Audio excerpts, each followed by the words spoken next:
नमस्कार, जय हिंद मेरे प्यारे दोस्तों। आशा करता हूँ आप सभी लोग स्वस्थ होंगे, अपनी प्रिपरेशन अच्छे से कर रहे होंगे। ये वीडियो इम्पोर्टेंट होने वाला है, एसएससी जीडी का जो भी प्री का एग्ज़ाम हुआ था, उन बच्चों के लिए इम्पोर्टेंट होने वाला है। इस वीडियो के माध्यम से बात करेंगे एक्सपेक्टेड कट ऑफ जो है होने वाली है जीडी की प्री के बाद एक्सपेक्टेड कट ऑफ क्या रह सकती है।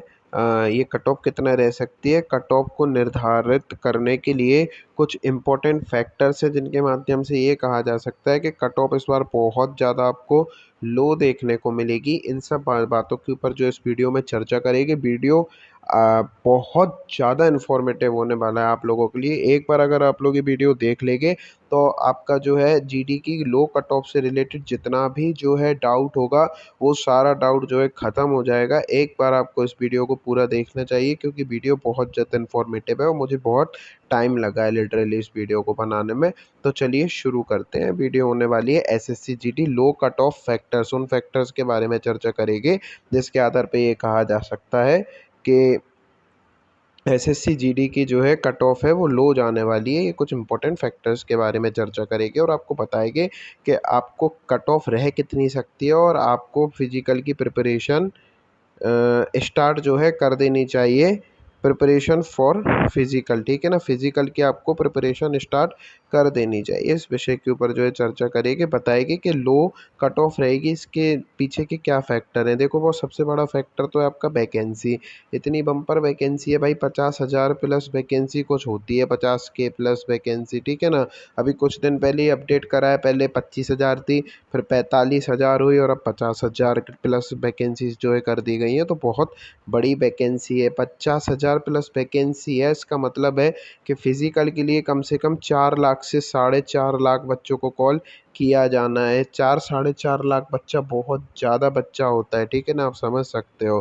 तो 50,000 वैकेंसी एक ऐसा फैक्टर है जिसके आधार पर कट ऑफ बहुत ज़्यादा डाउन आपको देखने को मिलेगी, ठीक है। पहला फैक्टर हो गया। आगे बात करते हैं फिज़िकल फ़िटनेस। जी हाँ, जीडी की फ़िज़िकल का जो होता है, फ़िज़िकल टेस्ट होता है, पीईटी जो उसका होता है, फ़िज़िकल एफिशिएंसी टेस्ट होता है, वो बहुत ज़्यादा टफ़ होता है। ऐसे में जो है बहुत लिमिटेड कैंडिडेट्स ही होते हैं जिनको फ़िज़िकल के लिए बुलाया जाता है और वो देने जाते हैं और क्वालिफ़ाई कर पाते हैं, ठीक है ना।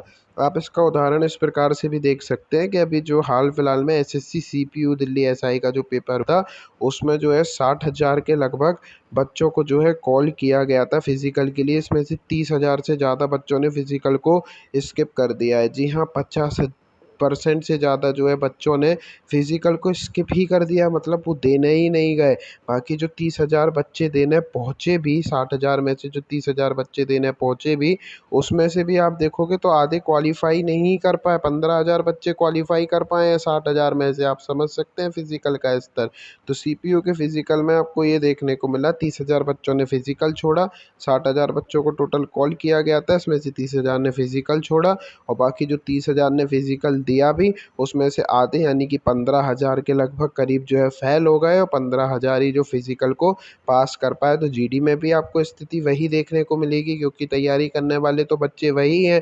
तो ये एक और इम्पोर्टेंट फैक्टर है जिसके माध्यम से आपको जीडी की कट ऑफ इस बार लो देखने को मिल सकती है। अगले फैक्टर की बात करेंगे, वो है एज फैक्टर। जी हाँ, आप लोगों को पता है जीडी के लिए जो एज है उसका क्राइटेरिया है। तो जो भी इस क्राइटेरिया में आता है वही जो है इसके लिए आगे बढ़ पाता है, ठीक है ना। तो ये एक छोटा-सा लेकिन इम्पोर्टेंट फैक्टर था एज फैक्टर वाला। अगला जो इम्पोर्टेंट फैक्टर है वो है बॉस पैटर्न चेंज। जी हाँ, इस बार जीडी का जो पेपर हुआ है उसमें आपका पैटर्न चेंज किया गया है। इस बार आपके जीडी के पेपर में आपको टोटल 60 मिनट का समय दिया गया था, ठीक है ना। इसके पहले जो है 90 मिनट का समय होता था, लेकिन अब जो है टाइम 30 मिनट घटा करके और कम करके 30 मिनट 60 मिनट का पेपर बनाया गया। ऑल्दो आपके क्वेश्चंस के पैटर्न में भी अंतर था और 80 क्वेश्चंस पूछे गए थे, लेकिन बॉस कहीं न कहीं ये जो पैटर्न है, जब आप एवरेज निकालेंगे ना क्वेश्चन और टाइम का, तो आपको पता चलेगा कि आपको कहीं न कहीं इस पैटर्न में जो है टाइम का जो है लॉस ही हुआ है। यानी कि बच्चों को जो है अब थोड़ा-सा पहले की तुलना में कम समय मिला है इस बार पेपर करने के लिए। आप लोग जानते हैं जब आप लोगों को पेपर करने के लिए कम समय मिलता है, तो आप लोग अपनी स्पीड इंक्रीज़ करते हैं। जब आपकी स्पीड इंक्रीज़ होती है, तो कहीं न कहीं आपकी गलती होने के चांसेस भी उसके साथ साइमल्टेनियसली जो है इंक्रीज़ हो जाते हैं। जी हाँ, ऐसे में बच्चों से जो है 60 मिनट क्योंकि एक टाइम को घटा दिया गया 90 मिनट से, और क्वेश्चंस के पैटर्न में भी थोड़ा अंतर किया गया। इसीलिए जो है बच्चों को 1-2 सिली मिस्टेक्स तो आप हर एक कैंडिडेट से जो है देखने को आपको मिलेगी। 1-2 सिली मिस्टेक एक बहुत इम्पोर्टेंट फैक्टर है ये सिली मिस्टेक होना भी, क्योंकि टाइम की कमी है और सिली मिस्टेक हुई है हर बच्चे से 1-2 क्वेश्चन की, तो ये इम्पोर्टेंट फैक्टर है जो लो कट ऑफ रखने में सहायक होगा। अगला जो इम्पोर्टेंट फैक्टर है वो है बॉस कैलकुलेटिव मैथ। जी हाँ, जो मैथ का पेपर बनाता है इस बार जीडी में, वो कहीं न कहीं पहले की तुलना में कैलकुलेटिव मैथ आई थी। कैलकुलेटिव मैथ का मतलब है कि मैथ थी तो ईज़ी, फ़ॉर्मूले पे बेस मतलब ईज़ी बेसिक क्वेश्चन ही थे, परंतु जो उनकी संख्याएँ थी वो बहुत ही ज़्यादा कैलकुलेटिव थी, जिनको कैलकुलेशन करने में टाइम जा रहा था। ऐसे में बच्चों से सिली मिस्टेक्स जो है देखने को मिली है। और मैथ में आप देखेंगे कि 1 आध 2 सिली मिस्टेक में, एक तो आप समझ ही लीजिए मिनिमम हुई ही है हर बच्चे से, 1-2 सिली मिस्टेक तो देखने को मैथ में आपको मिली ही है हर एक बच्चे से, ठीक है ना? इम्पोर्टेंट फैक्टर है क्योंकि कैलकुलेटिव मैथ थी, समय भी इस बार कम था, तो ऐसे में मैथ में जो है 1-2 गलतियाँ इंक्रीज़ हुई हैं बच्चों से, जो कट ऑफ को जो है कहीं न कहीं कम रखने में इम्पोर्टेंट फैक्टर निभाएगी। अगला जो एक कंपैरिज़न आप देख सकते हैं कि मैं क्यों कह रहा हूँ उस पर जीडी की कट ऑफ थोड़ा कम जाएगी। आप प्रीवियस ईयर देखिए और अभी की तुलना देखिए। बॉस प्रीवियस ईयर में जो है 25,000 वैकेंसी थी आपके पास, फॉर्म भरे गए थे 72 लाख। इस बार आपके पास वैकेंसी है 50,000, फॉर्म भरे गए हैं आपका 53 लाख। आप यहाँ पे अंतर देख सकते हैं, वैकेंसीज़ आपकी दुगना हो गई हैं, फॉर्म जो है आपका लगभग 33% कम हो गए हैं जो भरे गए हैं, ठीक है ना? उनमें कमी देखने को मिली है। आप सभी लोग पढ़े लिखे हैं, होशियार हैं, समझदार हैं, इस चीज़ को समझ सकते हैं कि जितना ज़्यादा वैकेंसीज़ इंक्रीज़ करेंगी, जिस स्तर पे जाकर के वैकेंसीज़ इंक्रीज़ करेंगी, उतना ही कट ऑफ नीचे गिरने के चांसेस बढ़ेगी। जितनी ज़्यादा वैकेंसीज़ होगी, कट ऑफ उतनी कम होगी, ठीक है ना? यहाँ वैकेंसी कम थी तो कट ऑफ हाई देखने को मिली थी, यहाँ वैकेंसीज़ जो है ज़्यादा है तो कट ऑफ आपको कहीं न कहीं पहले की तुलना में लो देखने को मिलेगी। एक और इम्पोर्टेंट फैक्टर है, पहले ज़्यादा बच्चों ने जो है फॉर्म भरा था, इस बार जो है फॉर्म कम बच्चों ने भरा है। तो जितने कम बच्चे फॉर्म भरेंगे उतनी कट ऑफ भी जो है नीचे जाने के चांसेस है, जितने ज़्यादा बच्चे फॉर्म भरेंगे उतने कट ऑफ भी ऊपर बढ़ने के चांसेस हैं। तो आप ये कंपैरिज़न को समझ सकते हैं कि मैं क्यों कह रहा हूँ कि कट ऑफ पिछली बार की तुलना में कम रह सकती है। अगली बात करें कि अब क्यों कम रह सकती है और कितना रह सकती है, इस विषय के ऊपर भी तो चर्चा करनी पड़ेगी ना। आप लोग देखिए एसएससी सीजीएल 2022 की प्री की कट ऑफ है, 200 नंबर का पेपर था टोटल और माइनस मार्किंग भी थी उसमें, और आप देख सकते हैं जनरल की कट ऑफ 114 गई थी, यानी कि 57% कट ऑफ गई थी जनरल की, ठीक है ना? ओबीसी की भी 114 गई थी, ईडब्ल्यूएस की 102, एससी की 89 और एसटी की 77। आप लोग यहाँ पर स्पष्ट रूप से कट ऑफ देख सकते हैं। अब आप मुझे एक बात बताइए, जनरल की 114 यानी कि 57% पे आपका प्री हो गया था एसएससी सीजीएल 2022, वैकेंसीज कितनी थी? 38,000 थी, 38,000 वैकेंसी थी और 114 पे आपका प्री हो गया था। यहाँ वैकेंसीज कितना है? 50,000, 50,000 वैकेंसी है, तो आप समझ सकते हैं अगर यहाँ पे 57% पे क्लियर हुआ था, यहाँ 50,000 वैकेंसीज हैं, जो करीब 12,000 वैकेंसीज ज़्यादा हैं एसएससी सीजीएल की तुलना में। तो आपको ये चीज़ तो देखने को मिलेगी और समझ में भी आएगी कि जो कट ऑफ है वो 57% से भी कम होगी, क्योंकि 12,000 वैकेंसीज भी तो और इंक्रीज़ करी है। तो कहीं न कहीं आप यहाँ से समझ सकते हैं कि जीडी की कट ऑफ 50%, 50-52% के लगभग जो है हाईएस्ट कट ऑफ मैं आपको बता रहा हूँ हो सकती है, हालाँकि इससे भी नीचे रहेगी। आगे चर्चा करते हैं, ठीक है ना? एक छोटा-सा कंपैरिज़न था आपको बताने के लिए। अगला जो मैं आपको एक चीज़ बताऊँगा, अभी सीपीयू देख लो आप। सीपीयू में करीब 4,000 के लगभग जगह है, ठीक है ना?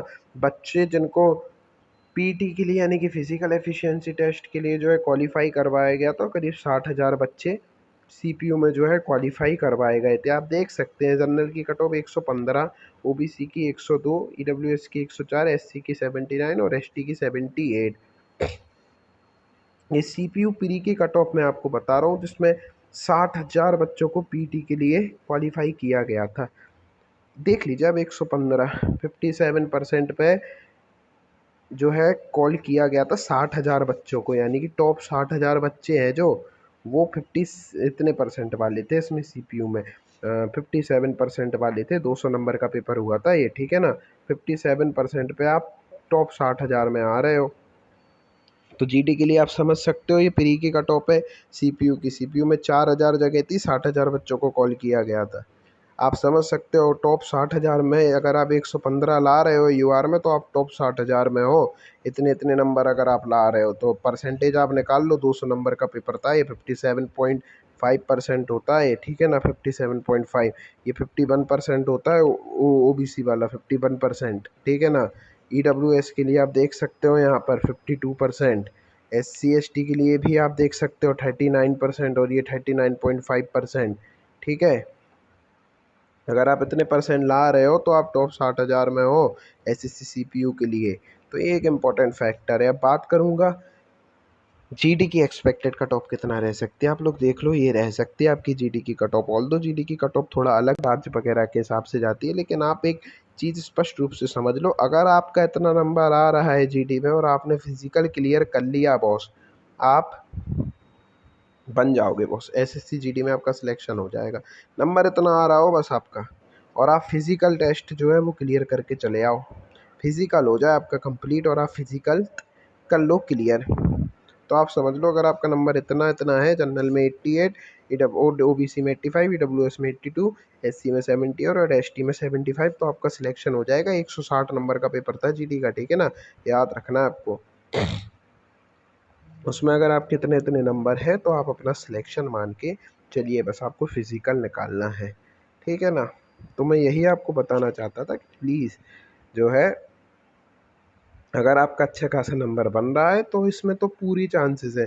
बाकी अगर इससे आपका 5-6 नंबर कम भी है तो आप फिज़िकल के लिए तो आपको बुलाया ही जाएगा, ठीक है ना। फिज़िकल के लिए बुलाया जाएगा, और बाकी अगर आप क्लियर करते हैं तो वो भगवान के हाथ में होगा, शायद हो भी सकते हैं। लेकिन अगर आपका इतना बन रहा है तो आप 100% समझिए फिज़िकल हुआ और आप जीडी में आपका सिलेक्शन हुआ। ये चीज़ आप देख लीजिए एक और बार। आशा करता हूँ वीडियो आपको अच्छा लगा हो। हाँ, इसी प्रकार की नॉलेज पाने के लिए हमारे चैनल पर बने रहें। धन्यवाद।